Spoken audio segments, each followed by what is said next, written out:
That shit was freaking great. Yeah, like no one saw it. I mean, we did. Yeah. I think because we went opening night, didn't we? Yeah. Yeah, that was one of the Thursday goings, and we watched that, and the speakers made us shit our pants. I still get nightmares from that bear scene. I remember our friend Jerome, who saw it with us, just looking at me, going, "You can mimic human voices." Like genuinely terrified. Well, I mean, the audio in that scene is like between the bear growling, what's synced up with the woman shrieking. It's like, holy crap, that would be terrifying. Welcome to Idiot Plot, a comedic podcast critiquing, discussing, and analyzing the media industry through reviews, debates, and historical deep dives. Hello, everybody. Welcome back to another episode of Idiot Plot. I'm David Yanis, joined as always by Alex Ovidal. You're alive. And Justin Neitzel. Welcome back. Yeah, well, I'm barely alive. Yeah, so we've been kind of on a hiatus because I had some scheduling issues. So Alex and Justin took over last time, kind of took a holiday break. But we're back, hopefully consistently. I'm alive, barely, maybe, not sure. But it's good to be back with you guys again. I'm going to be honest with you. I haven't listened to the one you guys did by yourselves yet. But I'm sure it was good. Basically, you just have to stick around for the first part where we were talking about the bet. Which I don't want to hear those comments. But let's start with that so people know we had a bet. That was if Dune could make more money than Tenet. If Dune made more money than Tenet, then I had to watch Beverly Hills Chihuahua 3. The lucky have Tenet with Dune, then Dune. Then I also have to watch Pink Floyd The Wall. Well, unfortunately for me, Dune beat Tenet barely. It was close. It was really close. But Dune surpassed Tenet, and now I have to watch Beverly Hills Chihuahua 3. Fuck yes. So Alex, you were surprisingly quiet when I was saying that. What? Because you couldn't hear the song I was playing? No. Oh. Dude, don't put copyright music. You're gonna get us fucking still a copyright on the original Beverly Hills Chihuahua theme. I heard sure something. Disney, man. It's Disney. Not that they care about that franchise. But it's okay. You'll hear it soon. Fuck you. Yeah, I have to watch it. I'll watch it sometime when I have time. I'm not trying to welsh on it. As you guys know, I just don't have a lot of time lately.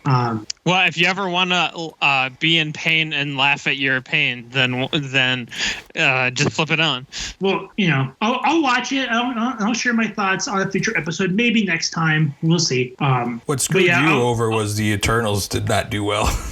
That's what fucked me. Eternals bombing fucked me. The movie, Chloe Zhao, come on, man. Help me out. Because I was expecting Eternals to just completely wipe out Dune's energy. I thought just because of word of mouth, I thought like Dune would stick around enough. I didn't know just how barely I would make it. I think it's at 374 now. But yeah, I was sweating it, and then it just kind of hung around long enough. See, shame on me. I thought too low of the movie going public. I totally thought that they were gonna go see Eternals because it was general Marvel fare. Well, see, you had the right idea because it had opened in China. It had opened over most of the place overseas. A Marvel movie was coming out. You had the right idea. Yeah. You just didn't expect the Marvel movie to be that bad that no one wanted to go see it.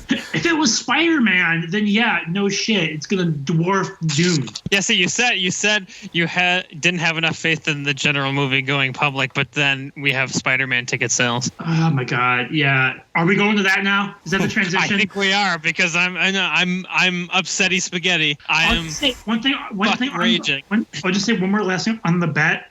You may have beat me, Alex, but you have not won. I will get you back. I fully expect your retribution to be much worse than what I would have come up with. I'm vowing that. I think you guys already know what my next pick is when we're going back to those. Oh, joy. I'm getting all you now. I do? What? It's not the wall again? Well, no, that is what the pick's going to be. Like, when we have to pick all of for movies we make everyone watch, yeah, it's going to be The Wall. No, fuck. Yeah. What do you think it's going to be? I'm getting you all that. I'm not losing. Fuck all y'all. You're all getting it. Anyway. So yeah, Spider-Man, the new trailer. Spider-Man, no way I'm watching, except I have to for this podcast. You mean Sam doesn't want to see it at all? No. Good. Yeah, she's a winner then. So the trailer dropped a few weeks ago. Ticket sales just went on sale. Was it Monday? Spider Monday? Something like that. Fuck! Oh, God. It's what they called it. There was like ads and everything. I'm trying to ignore it, but it's not making it easy. No, it's everywhere. People are obsessed with this movie that's not out yet. Why? Because they are expecting something that hasn't been confirmed, which is the reappearance of Tobey Maguire and Andrew Garfield as their respective Spider-Man. But so what? Which we all think is going to happen, but it hasn't been confirmed yet. No, they keep trying to say it's not happening. Yeah, Andrew Garfield keeps saying, "I'm not in the movie. Leave me alone, please." I think he just doesn't want the people who all the see. If you say yes, then they'll have to ask you 800 other questions and never leave you alone. And also, Disney would probably murder him and his entire family. But he just leave him. Even if he's in the movie, leave the guy alone. Like seriously, he's clearly not enjoying being asked the questions. Yeah. Well, and he doesn't want to ruin it for people who don't want to know. That's the part that boggles my mind too with this. Why do people want that spoiled so much? Do you not like surprises? Yeah, it's gonna be like at the end of the movie if it happens. Yeah, it's gonna be at the end. They're gonna fight together. It's gonna be probably stupid and unmotivated. But all the MCU people will piss themselves, but it's gonna just be lazy as fuck, and it's gonna be like, oh hey, remember better movies? Yeah, I do. That's why I don't fucking like this one. I don't know if I call the Garfield one better movies. Okay, that's true. Yeah, that's true. Those also suck. I will say, I mean, I feel like the first Garfield one is certainly better than the last MCU Spider-Man one, for me anyway. Yeah. I think the first Amazing Spider-Man is not a bad movie. I don't think it's a great one, but it's not a bad movie. The problem is it just retreads stuff we've already seen with the Raimi Spider-Man. Yeah. Which, I mean, the Raimi ones slap. Those movies are fantastic. I will even fight people on 3, but I will surrender that to just say, I mean, 1 and 2 are amazing. Everybody knows that. Like, which is why they're bringing all that stuff back. Well, that's the problem is the MCU has such a villain problem that we're going to old movies to get good villains. Literally stealing a different universe's villains just because they can't come up with good ones on their own. Well, Tony Stark's dead, so we can't have the guy who cut him off in traffic or something. Yeah. Attack Spider-Man. Yeah. No, I bet it'll be that Doc Ock's research. The reason he had to cut corners and do it early was because Stark Industries didn't fund it properly, so he had to do the experiment early. And then Green Goblin, the other company who was trying to steal the defense contract is Stark Industries, and so that's why he did the test himself and became Green Goblin. Probably. Yeah, but that's part of it. So we know with the movie from the trailer that Alfred Molina's back as Doc Ock, that Jamie Foxx is as Electro, that the Lizard and Sandman appear, but we don't know if they're played by Rhys Ifans or Thomas Hayden Church. My guess is the Lizard's just going to be the Lizard the entire time. Yeah. My guess is CGI. There'll be some nobody interns put as these characters because they didn't want to pay for Thomas Hayden Church or Rhys Ifans, or they didn't want to come back. And it sounds like Willem Dafoe is Green Goblin, but also like unmasked. He also looks like he's Hobgoblin too. I'm really confused by that footage. Yeah, because it's shitty CGI, but it was his voice. I think. I'm just like, is he even going to be physically in it, or is it just like his voice? Well, there's also that want to be on set. There's also a shot in the trailer of someone riding on the Goblin glider, not wearing a mask. I think it's him. Oh, okay. I've seen some pictures of that. I think it's him. Okay. It also wouldn't shock me if Willem Dafoe just didn't want to go on set that much, and so they just have him in the costume, so they can just have some random dude in the set, and then have him for a couple of shots to be like, yep, it's Willem Dafoe. And do what they did with Tony Stark in the first Spider-Man Homecoming, which is just CGI his face on there. Or Kerry Russell and Rise of Skywalker, just have the character wear a helmet. Yep, and they just in a recording booth. Yep, have her show up on set one day for an eye shot and call it a day. But the trailer, in my opinion, doesn't look good. It just looks like a mess. Yeah, it looks... I don't get what the plot is going to be. I don't understand why this has to be the plot. Because we're setting up 5 more movies down the line. Doctor Strange 2. But it's also like the end of some trilogy, they're saying. But, like, it doesn't make any sense because... And nothing is connected. It's a massive crossover. I'm not quite sure how the canon works in it because, you know, these characters are dead. I probably Venom's in it too or something. That's what they're alluding to at least. Yeah, sorry, Venom. Yeah, just gonna show up. He's gonna help fight him at the end. Yeah, that would be great if none of the Spider-Men showed up, but it was Venom that showed up to help him. Just Venom. And it's Topher Grace Venom. But I am just upset so I'm bringing up the trailer right now. Kind of help me break it down a little bit. You open with that super cringy line in the trailer of Peter Parker being like, "The last time I felt normal was the week you and me were together, or the week I told you I was Spider-Man." Like, yes, it's like the line was so awkwardly worded. It doesn't make any sense. Yeah, you know, the week where I killed what's his name? I forget it. Mysterio's. That was the best week I've had as Spider-Man. And you get this plot where it's supposed like a spell to make everyone forget he's Spider-Man, which is just so stupid. Yeah, because it's so stupid. Just like telling literally everyone he's Spider-Man was also so fucking stupid and is completely against like the character of Spider-Man. So they just have to retcon it in the first act of the movie with literal magic. See, I didn't necessarily hate that his identity got revealed because I was under the assumption that this third one was going to be the finale of the character. And I don't think that that's terrible finale setup, in my opinion. No. I just don't know what you do with Spider-Man if everybody knows who he is. Like, so much of the intrigue of Spider-Man, like, oh, he made, homemade, makes his own gadgets. They ripped that out of it. Oh, he's trying to live a normal life and at the same time be Spider-Man, and, like, that's his secret. Well, that's ripped out, too. See, yeah, I think it would have worked better had they set Spider-Man himself as an independent character, because he's not, right? He's so connected to Iron Man that he hasn't really, in a lot of ways, faced his own villains yet in the MCU. Mm-hmm. Why was Vulture mad? Because of S.H.I.E.L.D. shutting him down, and he's going after Stark Tech because Stark did something. Why is Mysterio evil? Because of something Tony Stark did. Because he called it his thing poop or something. Was it fart, vomit? Barf. It was barf, wasn't it? That was it. Yeah, it was something stupid. That like, Spider-Man had villains, right? Because that's one of the big things that the comics talks about is if my identity is revealed, then everyone I know is at risk from enemies. Well, he doesn't really have any enemies. Right, and that's what the first Spider-Man movie showed, the first Raimi one, that, once Green Goblin finds out, he can just completely use that against him. Yep. And the Vulture already knows he's Spider-Man. Like, that's already established. So yeah, he just doesn't even care about it. He's like, get out of my way. So what's the threat? Like, what's the actual threat? What does that do? Well, and the other problem with revealing his identity is basically this movie is about making everyone forget that happens. Like, well, what was the point of... Which is just stupid steps they could do multiverse shit. Yep. Like, that's the only reason why it's just steps they could do multiverse shit, so they can set Doctor Strange 2 and all the other, and connect that with Loki and WandaVision and all that other stuff. That's just exhausting at this point. I mean, the trailer itself, the CGI looks terrible. Alfred Molina, the age just looks ridiculous. Oh, it looks so bad. And the stupid wig. The stupid wig and the weird smoothness of his face. The CGI arms that somehow get Stark Tech now.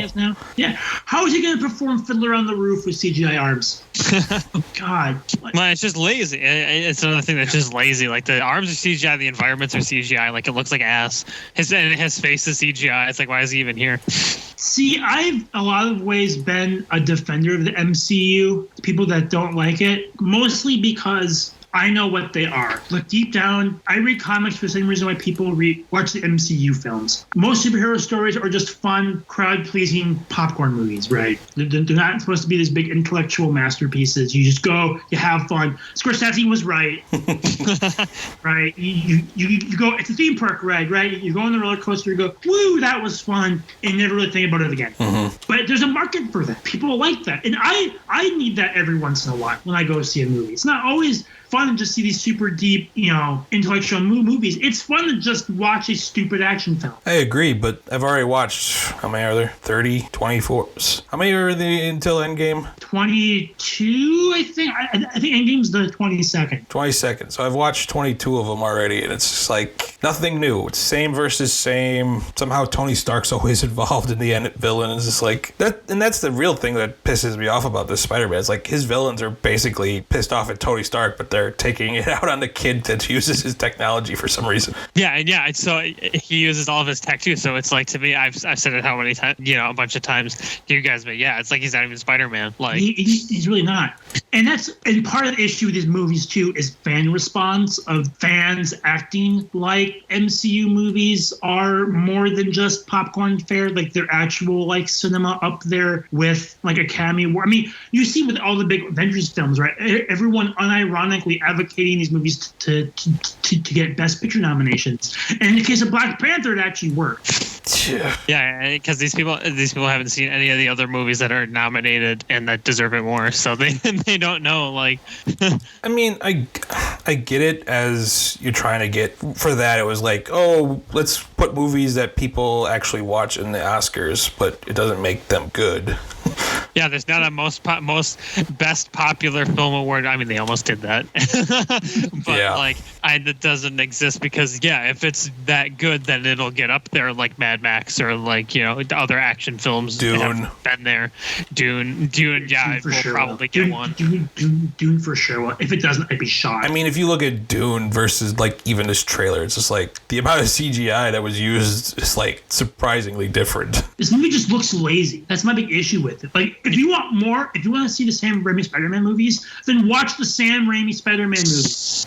However, there is one thing that will redeem this movie, in my opinion, to me. One very small, simple thing, and that's bring in Bruce Campbell as Mysterio. Do it. I would appreciate that, I guess. I mean, I'm still not going to be happy with this movie, but I would like to see that just because they were clearly setting that up. Yeah. In the Raimi ones. Well, and I can't wait for this to come out because I feel like me and Alex, you and me might fight a little bit on it, only because you are a much bigger Spider-Man fan than I am. And I hate these movies much more. yeah, right. Like, I'm not a fan of Far From Home. No. I should update my score because I kind of liked it when I first saw it in theaters, but the more I think about it, the more I'm like, God, this really doesn't sucks. This doesn't work. This kind of sucks. I unleashed like 100 message rant on it, so. Yeah, I remember when you finally watched it, and I woke up the following morning and just saw it. I think you were still going when I woke up to go to work. But I wish it was on streaming because I don't really want to spend movie theater money to see this movie. I know. I really don't. Can someone bring me no, I can't say that. Well, it's like what? Shang-Chi's on Disney Plus now, and I still haven't watched that.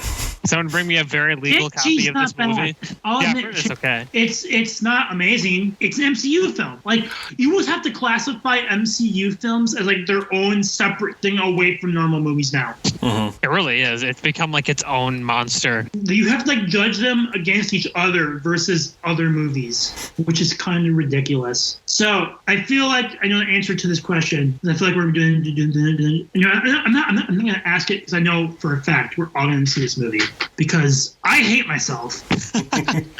And you guys want me to feel pain. Hey. I was going to avoid Black Widow, but then all of a sudden you guys were like, oh, let's do an episode on Black Widow, and I had to go fucking see that movie. Hey, Black Widow was not bad, in my opinion. It was a movie. Like, as far as it didn't make me angry like some of them have, like Ant-Man and the Wasp did or Captain Marvel. I didn't like leave the theater mad. Mm-hmm. It was very average, but there wasn't anything like terribly wrong with it. It was fine. Black Widow was maddening to me because there was actually like a good movie in there. Oh yeah, that was diluted by all the MCU garbage. Well, that and it was also I was much higher on it until the end. It was like 5 years too late to come out. That too. Yeah, that was an issue. But like the opening of that movie that's like super dark is actually kind of cool. but then and then the end is just a giant CGI monstrosity. She's like on like a floating city or something, and she's like falling, fighting people while she's falling through a bunch of CGI debris. Which it looks like you're going to see in the Spider-Man movie as well. Yeah, because like the bridge is fake, the claws are fake. Everything's fake. I love that shit. Like, even the costume's fake. Why can't we just use real costumes? It looks so much better. Well, I don't get why they can't. I mean, I know they could use because they want to animate the mask or whatever, but you could at least have him wear the rest of the suit, like they did in Deadpool, where he actually wore the suit, and they did scenes with him wearing the mask and without wearing the mask, and then right. And the animate the eyes thing is such like a lame excuse, because like first off, yeah, you could have the rest of it be real, and also if it's supposed to be something that he's operating, then why would you not just make it operational? Yeah, because that like if the eyes are supposed to move with like his facial expressions, then why would you not have them do that? Because that requires work on set, not in post, because of how much they're crapping these movies out. They have to film them like bing, bing, bing, bing, bing, one after the other. So all the actual filmmaking has to be done in post. Yep. So the actors have time to actually go film the rest of the movies. By 6 or 7 underpaid, overworked animation studios. by some poor Canadian dude who probably hasn't seen his family in 3 months. yeah, they're being held hostage. He has to CGI Spider-Man's eyes in every frame. Right after he gets done taking out the buttholes from the cats. And then putting them back in and then taking them back out. Yeah, so we've had this movie long enough. We'll see it. Don't worry. You'll hear his bitch again, I'm sure. Came to a coherent thought about it, our thoughts, but we're so angry. I'm mad. This trailer, I'm more mad at the fan reaction to it than anything. I kind of want to touch upon this quickly. Not to say that fan culture is stupid, because I'm a fan of stuff, but people need to calm down. The fact that Andrew Garfield's being harassed in every interview. Yeah. You didn't answer it the first time. Just leave him alone. If he shows up, be happy. But maybe on the 20th time I ask, he'll answer. He'll finally snap and scream at somebody. It's because all those press outlets want to be the one that get him to say it, so they can run the exclusive saying Andrew Garfield is in Spider-Man. Why isn't anybody asking Tobey Maguire? But I don't think he has any upcoming movies coming out. Yeah, and he's in the Andrew Garfield's a bigger public presence versus Tobey Maguire is not out there as much. Yeah, because Andrew Garfield had as a Tammy Faye, Tick Tick Boom, all these other films that he was doing press for that got dwarfed by Spider-Man, and he might very well be in it. In fact, I think he is. But yeah, I think so. Believe in the guy. He's just better at keeping a secret than Tom Holland. Well, apparently, I didn't watch this, but someone posted a clip of it. But he does a trailer reaction with Zendaya and the other guy who plays Ned. I've seen that. And when he pops down on the screen, he's like, "Where?" And he stops himself. Yeah, you can see his mood drop when he realizes the other people aren't in it because they've been CGI'd out. Yeah, you can just see the confusion on his face. And he's just it's actually really funny. That's how they made the whole movie. Well, because there's the Brazil trailer that shows Lizard being kicked or punched by someone invisible. Which, I don't know why there's so many articles about this crap. Just let the movie come out. Well, don't worry. As soon as the screenings start, it'll be spoiled right away. And honestly, I feel that's why everyone's going crazy over the opening night ticket sales, which has been just a fiasco. I mean, they've shut down different websites. People are trying to get Spider-Man tickets. It's great to see that kind of back with movies. Why this one? Yeah, but not this one. And the fact that they're going so insane, there's the video. I found an article as a New York Post that's people, I think, in Mexico brawling in the lobby over Spider-Man tickets, which is a hilarious video. I think I sent it to you guys a couple minutes ago. A dude just gets kicked, a dude gets stomped in the head. See it. And I guarantee you I could get a ticket for opening night. Yeah, I could get a ticket probably day of. It might not be the best of seats. But it will be a seat. Yeah, it'll be a seat. Because I don't believe it's on streaming. I believe it's only in theaters. Yeah. Which this would probably be the highest grossing movie of the year. Well, with it being both Sony and MCU, there's no way you could put it on Disney Plus. Yeah. But speaking of CGI and my issue with CGI, I want to talk about a movie I saw recently. I think I'm the only one that saw it. But Ghostbusters Afterlife. You are the only one here who saw it. Yeah.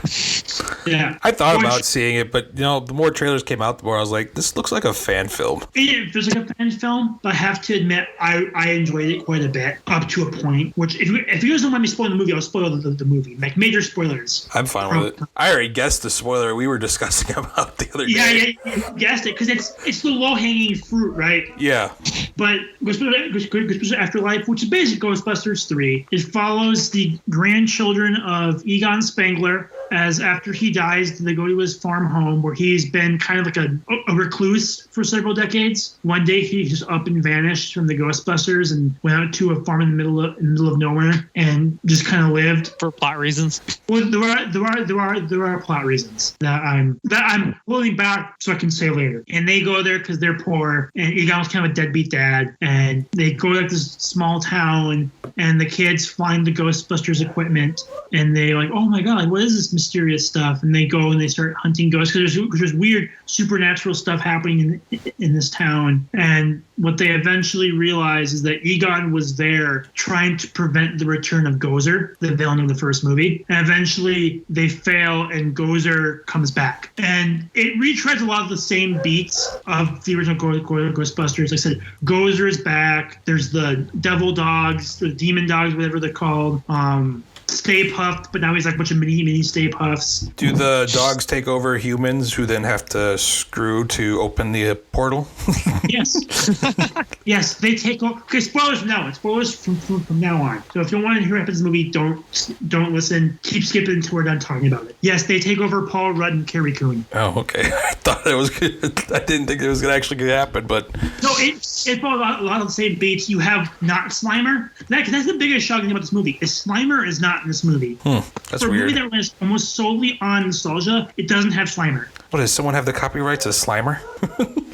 No, they had knockoff Slimer, who instead of eating food eats metal. Okay. and it's very much, I would compare it to Force Awakens in that it treads a lot of the same beats with a younger generation and some variations on it, but also in the sense that there's this weird thing where like the Ghostbusters and the Ghost are like a forgotten myth now. Like no one remembers the time no one remembers the time a giant marshmallow man stormed through downtown New York. And the Titanic came back and all the people got off at the port. No one remembers any of this. Or when the Statue of Liberty walked across town. No one remembers any of this. Like, it's not on records. Like, the kids are like, what's a Ghostbuster? It's like, I feel like this would be like one of the biggest events in history. But for plot reasons, it has to be mysterious and hidden. Dickless got erased from the history books. It is true. This man has no dick. And I'm kind of stalling before I have to reach the part that makes me angry, because I did enjoy this movie. I did really enjoy the film. I don't think it was amazing. I think it shot like a TV pilot, and it does rely too much on the nostalgia. But after Ghostbusters 2016, I'll take it. Like, I'll take just a solid Ghostbusters movie. And then you get to the end, where Gozer comes back, played this time by Olivia Wilde in an uncredited cameo, which I thought was kind of cool. But Gozer comes back to finish off Earth. The kids, new characters who like the little girl is really good.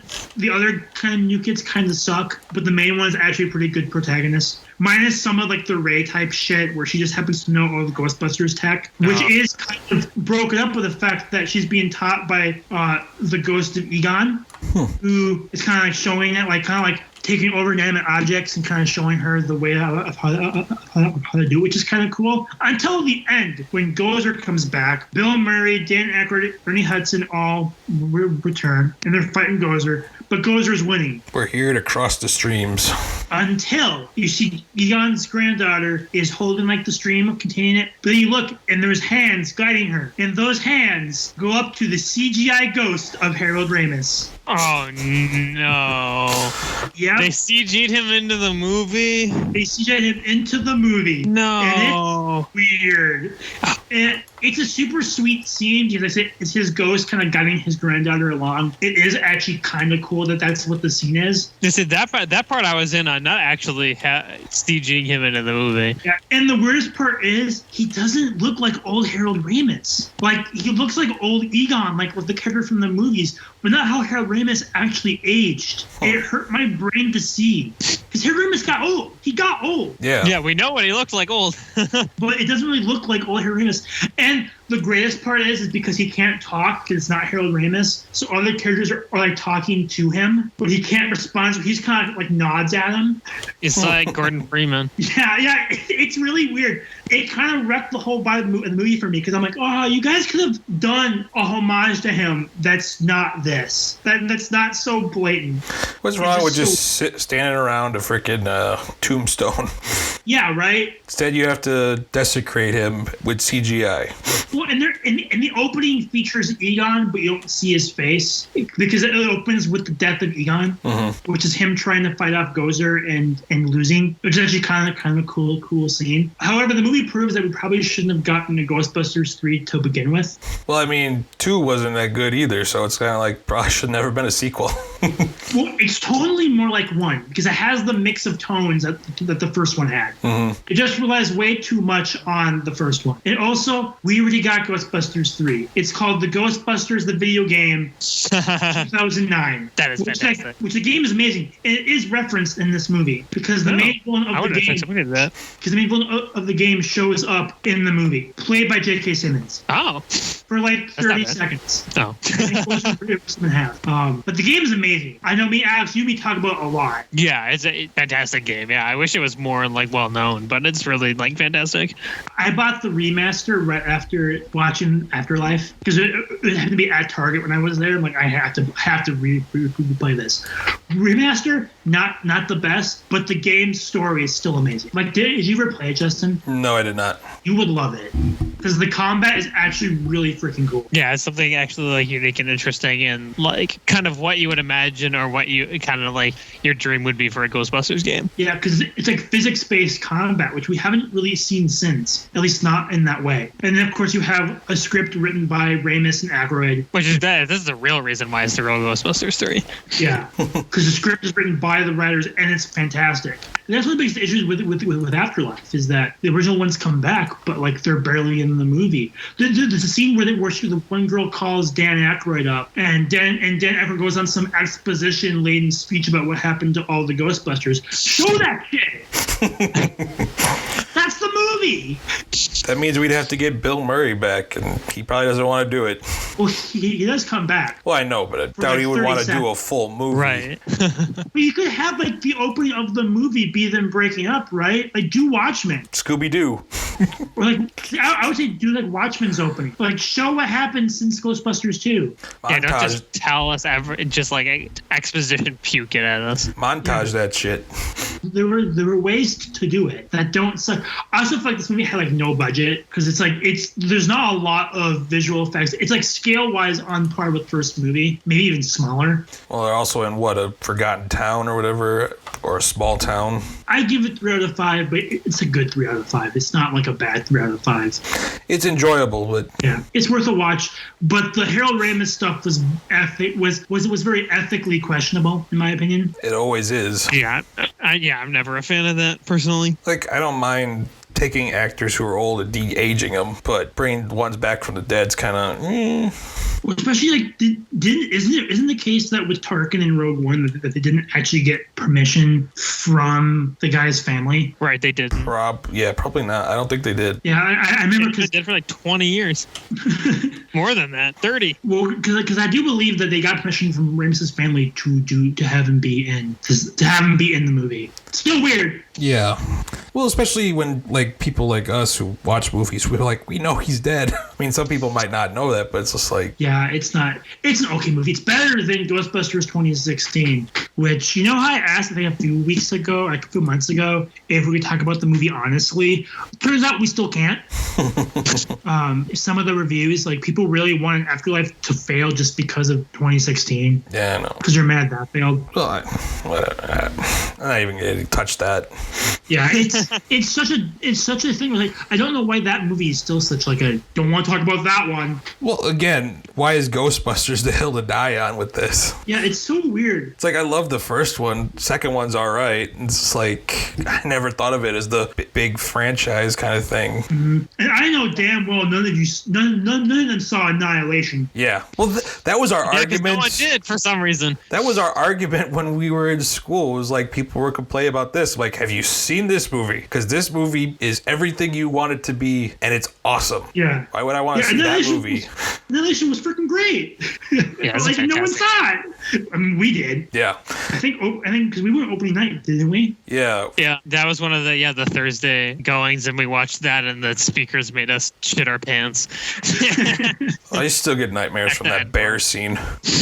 I remember It's our friend. scary. Remember our friend Jerome, who saw it with us, just looking at me, going, "You can mimic human voices." Like genuinely terrified. Well, I mean, the audio in that scene is like between the bear growling, which synced up with the woman shrieking. It's like, holy crap, that would be terrifying. Whatever happened to Alex Garland? Is he like? I know he did that Hulu show. Yeah, he did. I know he did that show recently. I think he's working on a new movie, question mark. I hope so. Between him and Denis Villeneuve, they need to be like sticking in sci-fi. Yes, he has a new movie that's in post. Is it the one that it's called Men? Yeah. That's the one I see. Horror. Ooh, interesting. Interesting. So he's going back goes to... on a solo vacation in the English countryside after the death of her ex-husband. That tells me nothing. Okay. Yeah, that doesn't tell me anything. But I'll trust Alex Garland. I mean, Ex Machina is fantastic. Annihilation is great. With no one I really know of. Yeah, Rory Kinnear, I believe, is in the Bond movies. Yeah, that's the only guy I really know. And the only reason I know him is because he's in the Bond movies. Ooh, but A24 is doing it. That's interesting. Yeah, so he's going back with... They did... Was it them who did Ex Machina? I think so. I don't think so. Oh, it was. Yeah. It was? Mm. So this means going to be shot on like that same aspect ratio as all the other A24 films. And it's going to be like super rainy and dark. I think, yeah, because I don't remember who did it. And I doubt... Yeah, no, they... I was going to say, I doubt they did Annihilation. That was Paramount. A24 did not do Annihilation. Right, that was expensive. But yeah, they did Ex Machina, so he's going back with them. Which makes sense. I mean, Annihilation sadly failed. Like, as much as I love that movie, it didn't do well. No, unfortunately. My sister and a group of her friends were looking for a horror movie to watch. I'm like, you could try watching this. They didn't take the bait, unfortunately. To be fair, the marketing for that movie was pretty bad, and the posters don't really tell you anything. True. No, I thought it was going to be done. They did not sell how creepy it is. No. Well, like it says on IMDb, it says it's an adventure drama horror. It's like, yeah, there's definitely horror in it. It's like, horror should be it's first. more like Alien. Yeah, it's more like Alien than the marketing showed. Sorry for how graphic this is going to get for the listeners, but the scene where they cut the dude open. oh yeah, oh. Like that shit. I remember all four of us were like, what a lay out. What's he doing? We're all like you pull, moving. and his like That's intestines are moving like snakes. You're like, Oh. yeah. I didn't like, yeah, because none of the marketing showed the bear, and when like the one gets dragged off by something, I'm like, what the fuck is that? What is that? What is that? I don't like that. Nope, I'm out. Nope. Well, and also like the fusion of creatures, like the shark gator or whatever, or the crocodile shark or whatever. That was creepy too. Like everything in that movie, once they get into the shimmer, it's like it is creepy. Yeah, it's unsettling. And you're Everything like, about it's super uneasy. you're uneasy from the start. Like, it's such a well done movie that again no one has seen. Go see it now, please. Seriously, people. Find Annihilation, watch it. It's fan freaking tastic. Do you guys have any topics you want to talk about quick? How about we talk about Old Man Yells at Cloud?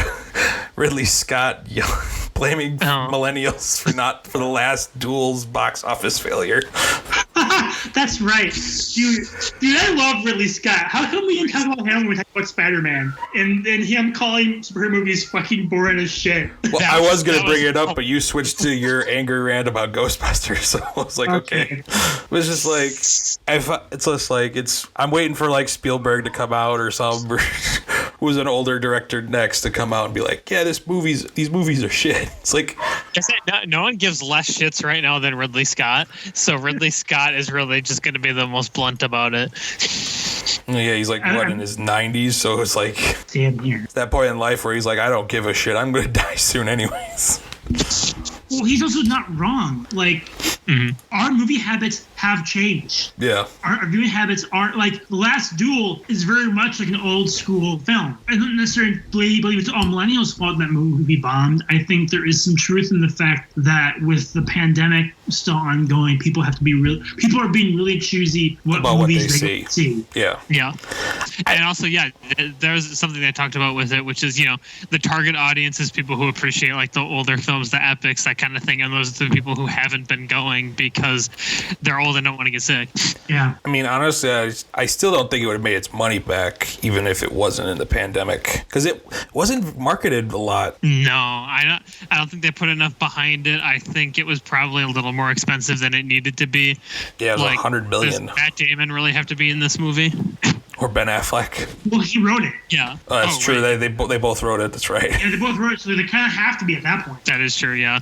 But I think that the budget was a lot higher than I was expecting, honestly. The budget was $100 million, which was a mistake from the beginning. Yeah. Yeah. Like something like, House of Gucci had more marketing. That's also like a film that's more like, it's not as old school as like Last Duel. It's not like an epic, but it's like that true kind of crime story, kind of rich family arguing story that's a bit more like classical than something you would normally see now, but like that's been making money because it's got a good marketing push. It's got Lady Gaga, and they made it in a reasonable budget. Mm-hmm. Last Duel currently sits box office wise at $29.3 million, and to my knowledge, only made like $10 million domestically. I wonder is it still in the theaters at all, or did they pull it? I doubt it still is. Maybe in some markets like LA that have like the super like 50 screen megaplexes. Yeah, which is the shit. I would like to see that movie, but they just didn't push it enough, and it's as far as I know, it's not really anywhere anymore. The most I saw of it were TV spots. That was about it. And I was just like, I was curious. And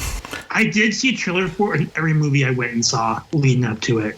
So I was exposed to it plenty. That's because I went to the movies, which a lot of people did not do. I was going to say how many people were going to the movies as much as we were. And I was uninterested by it. Like, I love these kind of movies. I had no interest in seeing. At least in the theater. I'll probably rent it at home, but I had no I didn't have much interest in sitting in the theater for probably at least 2.5 hours and watching that movie. Yeah, it's 2.5 hours. It really did not need to be that long. I feel like this is a word I'm gonna be saying a lot about stuff released in this year, and that's self-indulgence. It seemed very self-indulgent. As someone who saw it, yes, it was at times. I also don't, more for me, I don't really think, I didn't even know what it was about until I looked it up. Like, that none of anything for it told me what it was actually about. Well, like, once I saw that, I get why, because of the subject matter, but, like, you can give me some indication so that I know, like, kind of. I really had no idea. They I think, tried way too hard to sell it like, Matt Damon's in it. Adam Driver's in it. So is Ben Affleck. Well, literally, the only Isn't thing I saw of this movie was like the jousting or the final duel or whatever, and that's not until like 2 hours into the movie, and you're like, I want to get to the duel. Come on, can we speed things up? The stories you're telling, I don't care. Just I want to see the fight. Which once it gets there, it's one of the best. He's still one of the best at fighting, shooting action, like in Gladiator and everything. That's really the only reason I want to see that movie is for that scene. I don't know if I want to sit through 2 hours of medieval soap opera to get there. Yeah. I will gladly do it for you. Hey, I'm in the theater. You can come in now. I'll tell you what happened until now. I guess the worst part, though, is we're not going to get the Ridley Scott Renaissance that we've been talking about. Yeah. I think there's still a chance with the Napoleon one, but that's like the last shot because he's old as shit. Yeah, like House of Gucci just is not hitting the critical notes it needs to. Last Duel did, but no one saw it. Yeah, House of Gucci is making enough money. House of Gucci, it sounds like he's the problem with it. Is that really? From what I've heard or whatever. I might see it this weekend. Yeah, I haven't seen it yet either, but from what I've heard, it's like, I don't know what exactly, but they're like, Ridley Scott got in his own way. Which Yeah, is just kind I of a heard that the problem for a tone while. balance a little bit is kind of fumbled. Yeah, Ridley Scott, that's the biggest issue. Sometimes gets it in his own way. And when he doesn't, like, I mean, The Martian, he's fantastic. The Gucci's are not happy about the House of Gucci. In other news, water is Well, of wet. course. And it exposes her as a murderer. Of course they're going to be mad. Although I love that now that Yoko Ono is now going on the offensive, like, see, after Beatles Get Back came out, and then somebody saying, "See, it wasn't me. It wasn't me." Thank you, Peter Jackson. Have any of you watched any of that yet? No, not yet. I've not. Heard good things. There's a chance I might, but I haven't seen any yet. I watched the first part, and I'm taking a break because it's a slog. I heard they had a fight for everything that got into it because Disney wanted to censor some stuff. Yeah, because I want to be on Disney Plus, and it's not really Disney Plus appropriate in sometimes. Yeah, so then does that mean that Peter Jackson won that argument? Well, yeah, but honestly, he probably shouldn't have because it's 8 hours long. It's about 6 hours more than it needs to be. I will say I would take that over the Disney censored version where everybody's happy. True. I'm wondering why they didn't just throw that onto Hulu then. Because they bought it for Disney. Because Disney Plus needs something big. It needs an event. Because I was gonna say it's like a documentary, isn't it? Yeah, but it's a documentary in the same style that They Shall Not Grow Old is, where that's not really the draw. The draw is the footage and the craftsmanship. Got it. Because it's a bunch of footage that they made for a documentary for Let It Be that hasn't been in circulation since like the 80s. So Jackson took all this footage and made it into this thing. So basically, it's just 8 hours of watching the Beatles rehearse and then perform a concert, which is fascinating.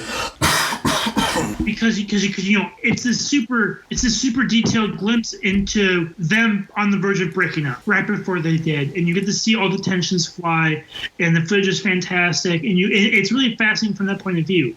Does not need to be 8 hours long. Mm-hmm. That's what I'm talking about. Like self-indulgence. Peter Jackson, calm down. I love you, but he's always been one that's self-indulgent, though. Like, this was supposed to get a theatrical release too, which means a 2-hour cut exists. Yeah. Or well, knowing Peter that. Jackson, it's more like a 3 to 4 hour cut, which is still half the length. Yeah, still, even that is. Well, it's kind of like Some Kind of Monster, the Metallica one. That's like 2.5 hours, but that's like them almost breaking up. But it's not 8 hours long of them just performing, cursing songs. Right, it has them rehearsing, but that's that's part of it, and it's 2.5 hours long instead of What's 8. that one Metallica movie that it's kind of like their Pink Floyd The Wall? Is that Through the Never? Yeah. I heard that movie's weird as hell. Yeah, that's why I have not watched it. I haven't watched Some Kind of Monster. Like, I'm almost afraid to, because I may put it out there, and we're willing to put it out there, but I'm just gonna see people in my favorite band yelling at each other and hating each other at their worst moment. I'm like, see, I love a Pink Floyd version of that. I want to see that. Yeah, see Roger Waters rage quit. Yeah. I want to see Roger Waters rage quit. I want to see him see him fire Rick Wright. I want to see him and David Gilmour go at it. Like that's stuff I want to see, because that's part of the history, right? It's the important thing. If Metallica broke up, them breaking up on film would actually be like fascinating from a historical sense. Yeah, and that's like what almost happened, and then Hetfield went to rehab and came back and was like better, but there was still tension for a while. But yeah, it's like I think it was started just to like chronicle like making the new album, but then that album didn't happen, and then it became the Saint Anger instead, which isn't very good. But yeah, it's probably interesting. But that's similar to the Beatles thing, like seeing the tension as they're going about their normal stuff and seeing that like build up. You do see the moment where George Harrison walks out. That is on camera. Where he straight up goes, "Yeah, I think I'm quitting the band now." And everyone's like, "Oh, wait, what? Yeah, I think I'm out." "Oh, okay." And then and Paul's like, "Can you kill the camera?" But like you don't see a lot of the stuff that happens in between when the camera's rolling, not, which is kind of an issue. But it's still fine. Hey, Alex, are you ready to potentially see me and Justin fight right now? I am interested. Oh, we're going to talk about Masters of the Universe? Yeah, that's exactly what I'm going to say. Because I take it you've seen it. Yes, I watched the rest of it. And the fact that you haven't messaged me means you probably didn't like it. I wouldn't say that. Okay. Like, again, wasn't a big Masters of the Universe He-Man fan anyway, so I was like, at this point, I don't care. I mean, I enjoyed it. I thought the fight sequences it wasn't as boring as the first 5 episodes, the first season. However, it does have one of the greatest cringe moments. I'm going to fist Skeletor. What? Oh no, that's not what you were talking about. What'd you say? I'm going to fist Skeletor. No, I'm not talking about that. I'm talking about how evil Lynn takes the power from Skeletor. Oh yeah, that too. By saying I want to have saying she wants to have sex with him, and then makes out with him and takes the sword. But that he has to depower because his god dog is too powerful. You will destroy me. Oh god, yeah. Which is a very Skeletor thing, but we see that on the show. It's like, this is weird. I don't want to see this. This is something you would make an innuendo about, not actually come out and just say it. However, I enjoyed it. I thought it was fun as hell. I mean, it still had some problems, but the fight scenes were actually really fun. People are mad about them like pulling a fast one in quotes again by having the true main villain be Evil Lynn and not Skeletor. I like that. Yeah, I like that too. That was a fun twist, especially when you get to see He-Man and Skeletor team up and fight her. I thought that was actually fun as hell. Yeah, I agree. Because we actually got Mark Hamill as Skeletor actually talking for a while. Like I said, like they probably could have did this after, like they could have probably did like a full season leading up to this stuff and not just thrown all the fans who want He-Man back. You know what I mean? They could have waited a little bit. It was so, timing was so weird. Like this, they honestly should have waited until November and just released all 10 episodes at once. Yes, because that's why I was confused how you guys are talking about it again. Yeah, I was like, that was a while ago. Yeah, well, the second part just got released when no one knew about it. They wouldn't show about the first part, but then part 2 comes out, and like I just happened to go on Netflix to watch Seinfeld reruns. And also, David's messaged me is like, part 2's out, and I'm like, really? Like, I haven't heard anything. I think they've accepted that it's a flop, which I have to call out certain people. I love their content, but Clownfish TV were the ones that kind of started the whole controversy with it, and they were wrong. All the claims they made about the future, about how the show ends, were not correct. It's possible that they changed the ending of the show based on the fan feedback, which but it's animation, which is not easy to do. To be fair to them, though, they said this is what we're hearing. This isn't confirmed. This isn't anything. And then Kevin Smith is the one who kind of attacked them and made it a bigger shitstorm than it had to be. Well, and they were right with part 1, but they kept saying stuff about part 2 that wasn't true. True. They kept saying that Attila had a girlfriend, which didn't happen. In fact, it confirms that she's straight. Yeah. Or at the very least bi. That's because they do that stupid haircut. Everyone assumes that they're gay. Well, Adam's still He-Man. And in fact, they haven't addressed the fact that they were wrong, I think is kind of hilarious. Because they started the whole controversy about the show that turned out to be a non-controversy, in my opinion. Some people still don't seem to like it, so. Yeah, I'm also not a big He-Man fan like you. I just thought it looked kind of cool. Animation looked beautiful. It's a beautiful show. I also never watched it because it's animation, but. Yeah, see, now I occasionally watch some animation, but it's not going to be He-Man. What's Sam's number? I can change that. Yeah, see, I'm not giving. Yeah, see, she's going to have me watch the one she likes. So she listens to the podcast. She heard me say that. Yep. Like I said, though, like this part was a lot better because it actually moved at a quicker pace. Because the first 5 episodes were a slog. You didn't have them doing anything; they were all just complaining about shit. And I'm like, I came here for action. I want action. To be fair, OG He-Man is boring as shit too. Mm-hmm. But the trailer that they released was weird enough to be memeable. But the trailer that they released about it was showed a lot of action, anyways. Yeah, well, yeah, because it's good to see it. It's because they fucked up and made it in 2 parts. I will say though, Alex, about the memes, my favorite one is the Skeletor meme where he's like, he says something outrageous and then he's like, "Until next time," and he's running out the door. Until next time. Skeletor is such a funny character. I mean, Robot Chicken ruined that character for me. Wait, your name's Evil Lynn? I thought you were just Evelyn. Like, it's so stupid. I love Robot Chicken. So, Alex, what animation can we convince you to watch? Yes, that's the problem. It's not me you have to convince. So, you can't convince me to watch anything. So Sam, what animation can we convince you to make them watch?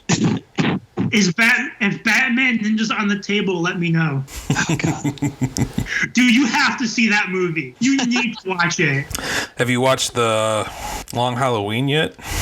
No, see, I got scared off from that by you, David. I was gonna watch it. Don't watch it. I'm telling you, if you read the book, don't watch that movie. I watched it. Yes, yeah, I don't want to be. I've got too much other stuff. Yeah. Okay, Justin, what's your thoughts? Come at me. I mean, I did read the book, so I didn't think it was horrible, but I thought the voice acting was god awful. It's so boring. That's what made I was so bored watching it. And they changed the climax of the book, which I won't say because I actually want people to read the book. Yeah, I saw that. I read it after I watched the movie. Oh, so you actually have read Long Halloween? Yeah, I read it after I watched the movie, so. See, but would you agree that the book is fantastic? Yes. And the movie's not? That's my favorite Batman story. Yeah, again, they changed things up and that were better in the book, and I'm like, oh, of course they did. If you're my biggest issue with that kind of adapting stuff is if you're gonna adapt a book, adapt the book. And I will say, like, I'm very much like, I know things have to be changed. I know things will be changed and can be changed. I'm totally fine with that. You have to have an actual reason for doing it, and not just because you want to do something different than what people are expecting. Like, you have to actually have a reason for your changes, like, you know, all the big adaptations normally do. Like, you know, we talked about Peter Jackson earlier. Like, Lord of the Rings, they had to change a bunch of shit. Those books are long as fuck. But they had a reason. Long Halloween doesn't have a reason. Like, what they did to Gila Dent in that movie makes me so mad. Just irrationally angry. Because like, she actually had decent motivation in the book, and they made it in some promising young woman bullshit. Like, she had motivation. Oh, she doesn't. Yeah. Well, she does. It's just worse. Yeah. They tried to have the character act independently of Harvey Dent, which is what killed that character. It's bizarre. It makes his arc pointless. Yeah, and the animation just sucks for me. I do not like their animation style that they're going with nowadays, and I don't know what's going on, but they cannot voice cast for anything nowadays. It's because they lost Andrea Romano. It's because she retired. I also think it's interesting. There was like a point in time where, like, okay, yeah, the DC live action movies are suffering because Snyderverse, but it was like the animation ones could not miss. I miss and those now days. It feels like they keep missing. Oh, like, I mean, starting with Killing Joke. Killing Joke was like, oh, they haven't missed, and now they're doing fucking Killing Joke. It's going to be great. And then they missed, and then now they just keep missing. What? They missed way before that. People just kind of forgot those. Or they forgave them because they had other good ones. Or their misses weren't like as egregious as they are now. Right now, they're missing on like the biggest Batman stories there are, which is like a little shocking. Well, because in this one they have the guy from what do you call it playing Batman. Supernatural, Jensen Ackles. Yeah, and you have freaking Troy Baker playing Joker, and they are on two completely different platforms of what they're doing. It's just like, oh yeah, I mean because Troy Baker's already done a good Joker. Yeah. It's essentially the same Joker. Well, DC now is having this weird habit where they're casting voice actor. Well, not casting voice actors anymore. They're casting like real actors instead of voice actors. Yeah, like Josh Duhamel is Harvey Dent. So who's Chris Pratt gonna play in the next one? Chris Pratt is Harley Quinn. He's so cool. Hey guys, I'm Harley Quinn. Well, that's the thing is like Josh Duhamel is playing Harvey Dent, but it's like he sucks as Harvey Dent, but he was pretty good at freaking Two-Face. Yeah, I mean, I think DC has to resign themselves to the fact that they'll never catch another Kevin Conroy. Yeah. Although, that said, I've told Alex this, but are you ready for my hot take? Bring it on. We don't need Kevin Conroy to be Batman in everything. No, I agree. I love him to death. Great definitive Batman performance. But I feel like he's just phoning it in at this point, a lot of what he's doing. Yeah. And he's really old. Yeah. And he's starting to sound it too. Let's get Bruce Greenwood to do some more. Bruce Greenwood's good. Or if you're going to do old Batman, do Peter Weller, because he freaking Yeah. But Kevin Conroy, I mean, he's still good. Like hearing his voice clips for Multiverses, like, ooh, he sounds old. But Injustice keep him like he can still do the voice. But I feel like he's more just doing the voice versus performing now. I think he's probably being like he's taking jobs, but depending on how good the source material is, depends on how he does it. You know what I mean? Well, how else does he do it? I think he just does Batman for a living at this point. Well, I know, but I mean, like, if it's good Batman material, like, say, The Killing Joke, he's going to go all out. If it's just a TV show or a cartoon show, like Justice League Action, he's like, yeah, I can take a break here or there. I'll take a paycheck. But I also feel the same way about Kevin Conroy as I do Mark Hamill. Like Mark Hamill, he was great at animated series, but man, his voice has changed to the point where it sounds kind of rough. Yep. Yeah, he doesn't sound the same at all anymore. Which, I mean, that's a hard voice that is a very specific hard voice to do. It's so raspy now. Yeah, which worked perfectly in Arkham Knight. Yeah. But Yeah, when he's and Arkham dying. City, where he's like sick. Yeah. But now just normal things, he just sounds like Killing Joke. As much as great it is to see Mark Hamill do Killing Joke, it's not the same Joker with like animated series Joker doing Killing Joke. Yeah, perfect. Go for it. Do it. But him now, he sounds old. But so is Kevin Conroy, so he's like kind of worse. It's like you have It's the same thing. young ass Batman and Mark Hamill. It's the same thing with James Earl Jones in Star Wars. It's like, you guys can get a good guy who sounds like him to do it. He's getting too old. Yeah, he doesn't even sound like himself anymore. Because it's like, that was one thing that took you so far out of Rogue One. It's just like, all of a sudden he's talking. It's like, God, he's old. I mean, get the guy who did, what's it called? Chad Vader, was it? Well, he actually is like the official voice for like video games and stuff. The guy who played Chad Vader. Really? I did not know that. I remember Chad Vader. The actor who played Vader and Chad Vader is the official voice double for Darth Vader at Lucasfilm. Like, he played the character in like Battlefront 2 and stuff in a bunch of video games. Remembering Chad Vader is going to make me feel old. No one's going to know what the fuck we're talking about. If you don't know what we're talking about, look up Chad Vader. Day shift manager. God, I miss that point of the internet. I do too. It was just so innocent. It was so fun. And like, it was creative. It was funny. And then like, they started releasing them every like once a year and then ended.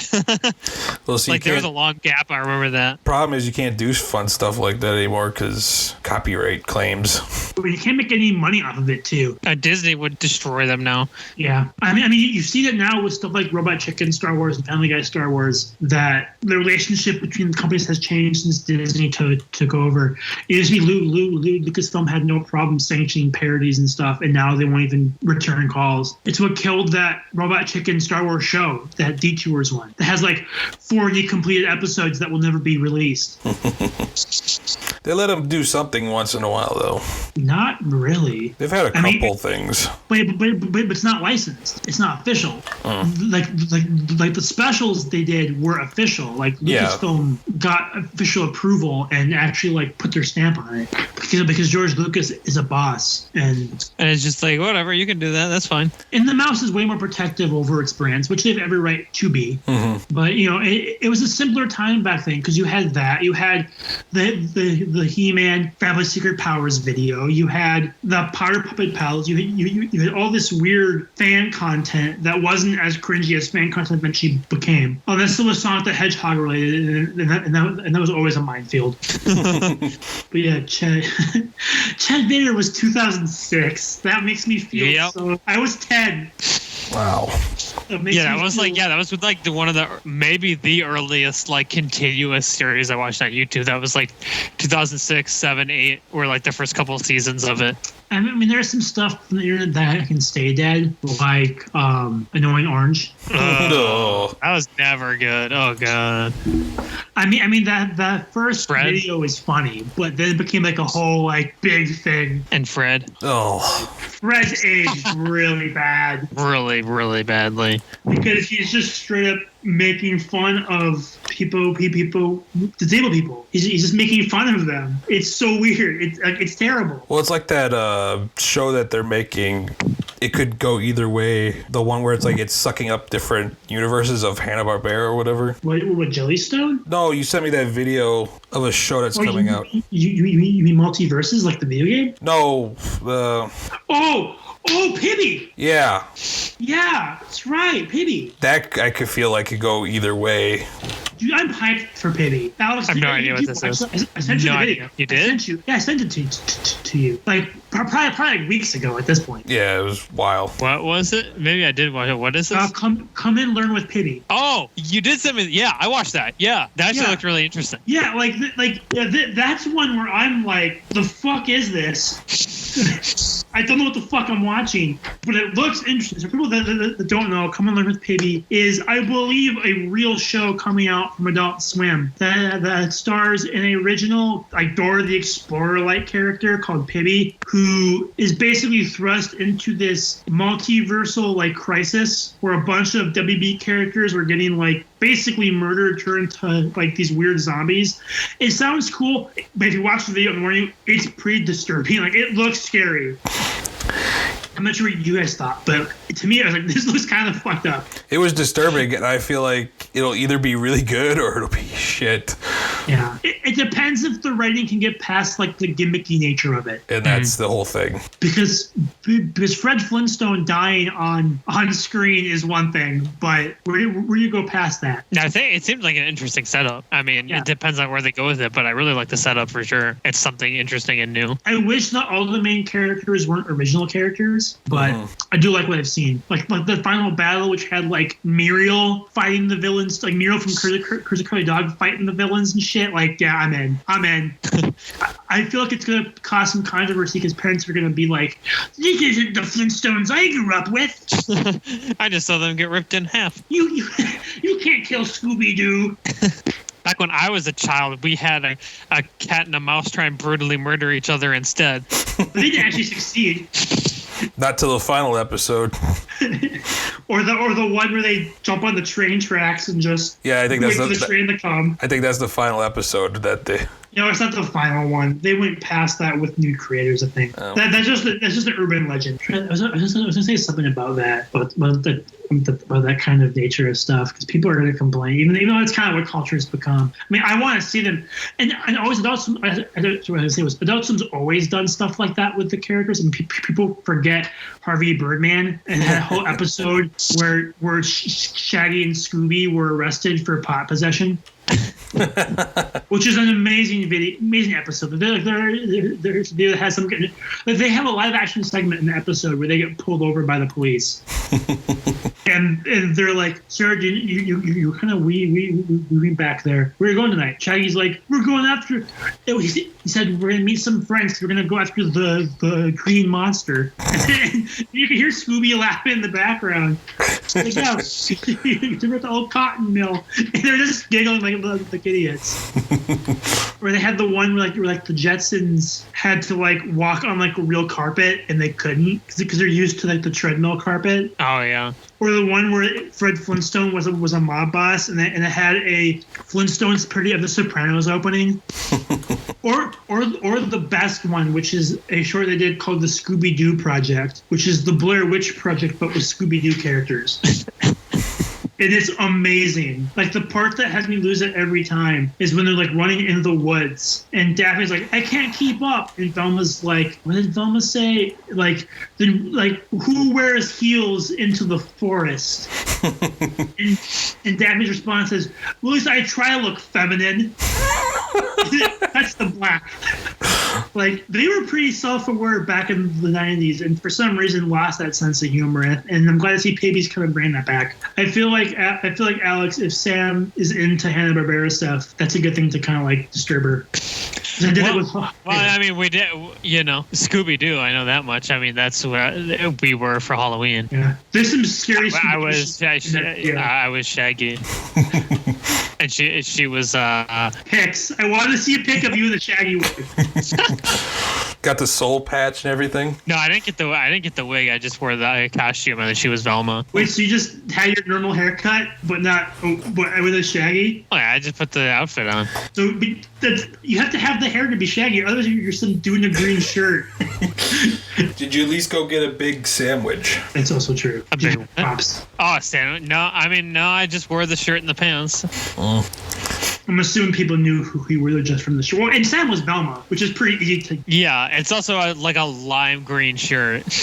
If he's by himself, everyone's like, "What'd you dress up as?" She's standing next to him. It's like, "Oh, okay." Yeah. Yeah, I don't like dressing up for Halloween anymore as an adult, I'm not going to lie.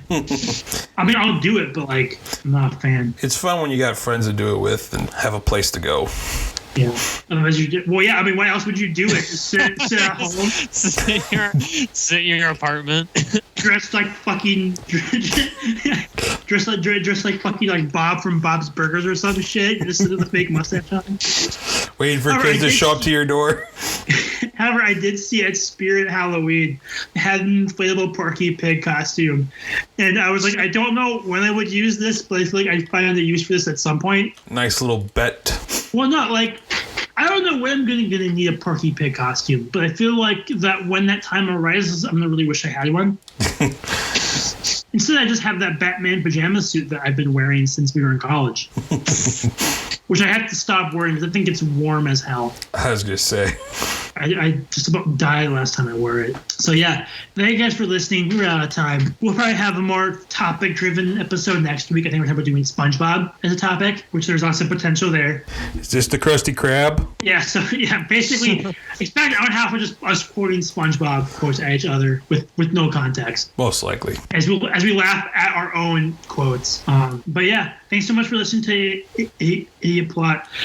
Are you excited for Spider-Man? Are you excited for maybe, Mike? If as we talked about, if you have an opinion on, let us know in the comments. Don't forget to like and subscribe to us on YouTube and Spotify. Thank you so much for listening. On behalf of Alex and Justin, I'm David Yanish. We'll see you next time.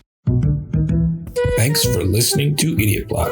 You can find us on Spotify, Anchor FM, Google Podcasts, and YouTube. Be sure to subscribe and hit the bell to get a notification every time we drop a new episode.